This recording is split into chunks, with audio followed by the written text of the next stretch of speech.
हथवा काटी ब्लेड से लिख लेने छियै नाम। पगला बनी के घूमै छियै हमहूँ गाँव गाँव। हथवा काटी ब्लेड से लिख लेने छियै नाम। पगला बनी के घूमै छियै हमहूँ गाँव गाँव। सवरल सजल दुनिया में आग लगाई ही देलकै।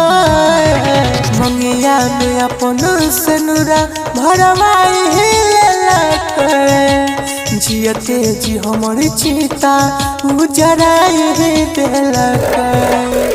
मंगिया अपन दोसरा से भरवाई ही लेलकै। जियते जी हमर चिता उजराई ही देलकै।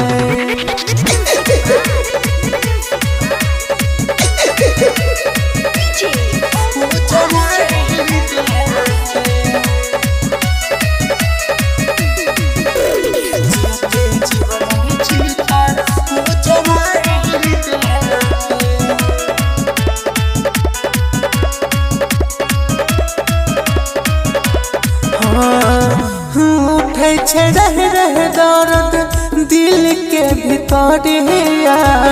मोर हम लगाबै खातिर ही आबि जो सवारिया गे सोना गे। उठे छे रह दर्द दिल के भीतरिया। मोर हम लगाबै खातिर ही आबि जो सवारिया। कोई ने रहे जे प्यार सब भुलाई ही देलकै। मंगिया में अपन सनुरा भरवाई ही लेलकै।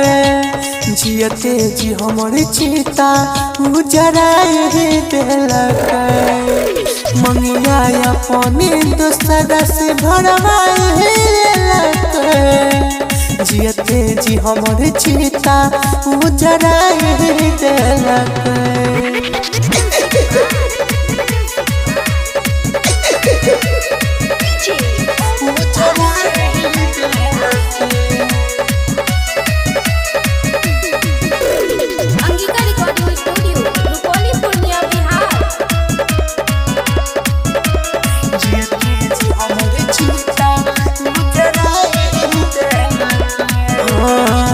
ढूंढ लो मिलिए नहीं हम ओकरा जहान। बोलाइला भगवान जी हो तू अपने जहान। ढूंढ लो मिलिए नहीं हम ओकरा जहान। बोलाइला भगवान जी हो तू अपने जहान। राहुल मनु रोशन के जब सताई ही देलकै। मंगिया में अपन सनुरा भरवाई ही लेलकै।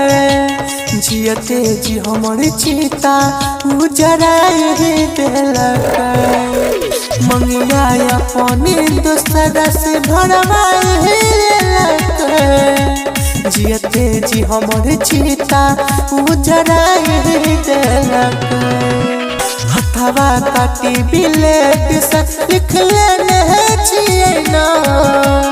पगला बनी के घूमै छियै हमहूँ गाँव गाँव। सवरल सजल दुनिया में आग लगाई ही देलकै। मंगिया में अपन सनुरा भरवाई ही लेलकै। जियते जी हमर चिता उजराई ही देलकै। मंगिया अपन दोसरा से भरवाई ही लेलकै। जियते जी हमर चिता उजराई ही देलकै। Angika recording studio Rupauli Purnia Bihar.